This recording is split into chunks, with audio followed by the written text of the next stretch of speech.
We've gone to operate our awning, but it's not moving.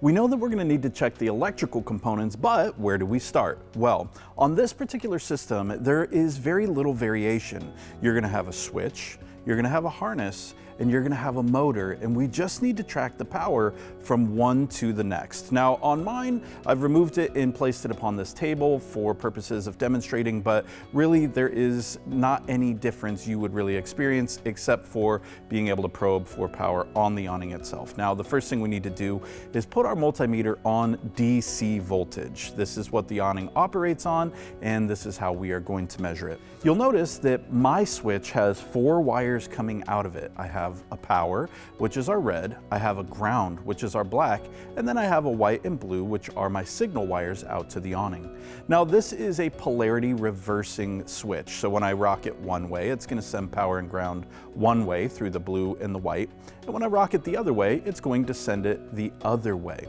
So when you check voltages, the first thing we need to do is just make sure that that switch is getting power and ground. Now if you're connected to something like a converter, whatever the case might be, we might see a little bit higher voltage, but ultimately we're looking to make sure that we have above 12 volts. When you rock your switch, if we do have power incoming, we should see power outgoing, and you're going to probe the signal wires that are coming out of that switch.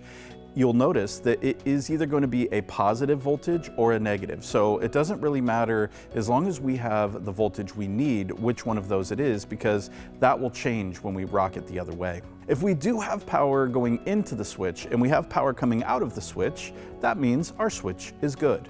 We just need to figure out, is the power then getting to our motor? The next thing we are going to do is probe downline of that harness, and I recommend you disconnect it from the motor. You can probe in any configuration. Again, we're just going to see either a positive or a negative voltage, and if we do have the same voltage coming out of the harness as to what went in, that means our harness is good. That means we have power going all the way to the motor, and if we do and that motor is not operating, that means we have a bad motor.